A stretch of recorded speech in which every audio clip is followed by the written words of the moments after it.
Olá, meu nome é Natália Garcia Santaella. Eu sou aluna de doutorado do Programa de Pós-Graduação em Ciências Odontológicas Integradas da Universidade de Cuiabá. Sou orientada do professor Dr. Alexandre Meireles Borba e vou apresentar hoje essa mini palestra cujo título é A Relação da Odontologia com a Fissura Lábio-Palatina. Bom, a fissura ela é descrita como uma fenda ou uma abertura e foi descrita pela primeira vez em 1731 por um autor no qual chamou de lábio leporino porque achava muito parecida com o lábio da lebre, que é quase em fenda. Por isso, o nome lábio leporino. Entretanto, hoje chamamos de fissura labial ou fissura palatina. Ela tem origem durante a 8ª à 12ª semana de vida intrauterina durante a formação da face, onde para a formação da face tem que haver a fusão entre as lâminas faciais e quando não há essa fusão, fica então aberto, formando então essa fenda, que pode ser só labial, só palatina ou labial e palatina, que são as mais conhecidas. De acordo com a classificação, existem diversas classificações para as fissuras labiais e palatinas, entretanto, a mais utilizada e a mais conhecida é a classificação de Spina, que toma como referência o forame incisivo. Então, a partir dele, essas fissuras são classificadas em pré-forames, quando ocorrem antes do forame incisivo, tá? E ela pode ser completa ou incompleta. Ela é incompleta quando ela não atinge o rebordo alveolar e completa quando ela atinge o rebordo alveolar, podendo ser unilateral de um lado ou do outro ou bilateral quando atinge os dois lados. Ela pode ser também transforame, quando ela passa pelo forame até atingir o palato, tá? Ela pode ser também uni ou bilateral e ela pode ser também pós-forame, quando ela ocorre apenas após o forame incisivo, no caso aqui, a fissura palatina. Em relação à etiologia, ela ainda é desconhecida, embora tenha se estudado muito procurando qual a causa da fissura, não se sabe exatamente qual é essa causa. Acreditava-se que era relacionada à herança genética, entretanto, as fissuras hereditárias elas ocorrem apenas em 20 a 30% dos casos e os fatores ambientais envolvidos representam 70% dos casos, ou seja, aqueles fatores que ocorrem durante a gestação, enquanto a mulher está grávida. E quais são esses fatores? Pode ser radiação, deficiências nutricionais, diversas drogas, hipóxia, que é a redução da quantidade de oxigênio, infecções virais, estresse, deficiência ou excesso vitamínico. Então, esses são os diversos fatores ambientais que são relacionados à fissura. Então, é algo que ocorre durante a gestação, no período de formação da face, entre a 8ª e 12ª semana, onde estão se fundindo ali para terminar de formar a face.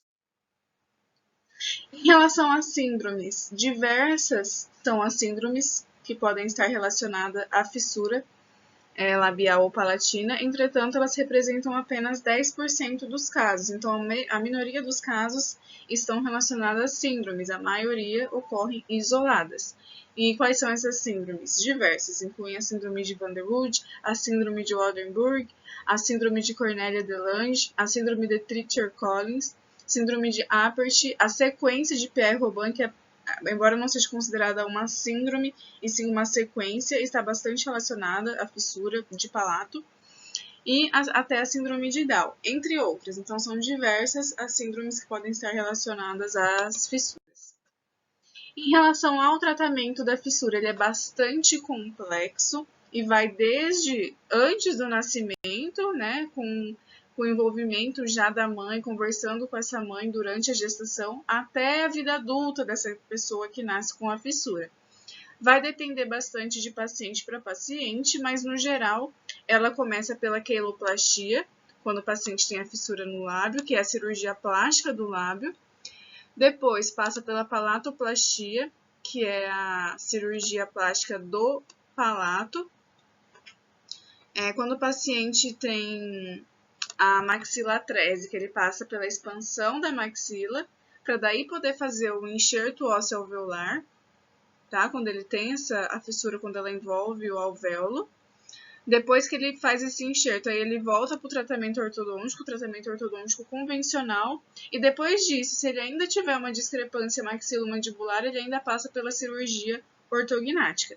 E no meio de todos esses tratamentos, o paciente sempre está passando pelo tratamento odontológico e também pelo acompanhamento, para ver se tem cárie, se tem doença periodontal, se tem alguma lesão. Tudo isso é acompanhado, porque para o paciente poder fazer cirurgias, para poder fazer o tratamento ortodôntico, ele tem que estar sem focos de infecção na boca. Então, o acompanhamento odontológico ocorre sempre. E quais são as especialidades mais envolvidas no tratamento da fissura labiopalatina? A odontopediatria é uma delas. Por quê? Porque na dentição das pessoas que nascem com fissura, das crianças que nascem com fissura, pode ter atraso na irrupção do incisivo lateral. Tá? Então, são diversas as causas que devem ser diagnosticadas pelo odontopediatra. O paciente pode ter agenesias, ou seja, ele pode não ter algum dente ali na região da fissura, ou ele pode ter supranumerário na região da fissura. Ele pode ter alguns dentes com alteração de coloração, como branco, creme ou amarelo ou marrom. Ele pode ter algumas anomalias dentárias também, como dentes conoides. Ele pode ter alteração de posição do incisivo lateral, do lado da fissura, né? Então, tudo isso geralmente ocorre na região da fissura. E ele pode ter até hipoplasias de esmalte. Então, isso é o odontopediatra que vai estar lá envolvido e responsável por tratar essa parte do nosso paciente. A ortodontia também tem muita participação no tratamento. Por quê? Por conta das maloclusões que esse paciente vai ter devido a várias consequências advindas da fissura, né? Então, ele vai ter uma alteração no crescimento e desenvolvimento craniofacial. Por isso que o tratamento ortodôntico está ali bastante envolvido no seu tratamento. Tem a ausência ali do osso alveolar na região da fissura, que também vai ser um fator que vai atrapalhar ali o crescimento maxilomandibular e a localização dos dentes. Alguns dentes podem estar mal posicionados, necessitando do tratamento ortodôntico, por conta de algumas anomalias dentárias também, e principalmente pela deficiência do crescimento da maxila. Então, muitas vezes o paciente precisa da expansão dessa maxila para conseguir dar continuidade ao tratamento. Então, a ortodontia está muito presente no tratamento das fissuras labiopalatinas. Outra especialidade da odontologia que também está bastante presente é a prótese. Dependendo do tipo de fissura, até 95% dos pacientes podem precisar de prótese dentária em algum momento do tratamento. E o tratamento protético nesses pacientes é bastante complexo, por conta de tudo aquilo que já foi falado, né? Devido à deficiência de crescimento crâniofacial, devido à ausência do osso alveolar. Então, são diversos fatores que tornam mais complexo o tratamento protético nesse paciente. Então, a prótese é uma especialidade que está bastante presente. Em alguns casos, é necessário também a prótese obturadora, que além dela ter uma função estética, ela tem uma função funcional também, porque ajuda o paciente tanto na respiração quanto na deglutição, obturando assim as fístulas oronasais. Além disso, a cirurgia bucomaxilofacial também se faz presente. Em alguns casos, eles fazem a cirurgia de palatoplastia desses pacientes e até de queloplastia em alguns casos. Eles são os responsáveis também para fazer o enxerto ósseo alveolar nos pacientes que têm essa ausência, né, de osso ali na região do alvéolo. E também, no final do tratamento, se esses pacientes ainda tiverem uma discrepância maxilomandibular, é a cirurgia bucomaxilofacial que vai realizar a cirurgia ortognática para corrigir essa discrepância. Bom, como considerações finais, as fissuras labiopalatinas, elas são um tipo de anomalia craniofacial bastante complexa, que repercute em tanto alterações físicas quanto psicológicas e sociais.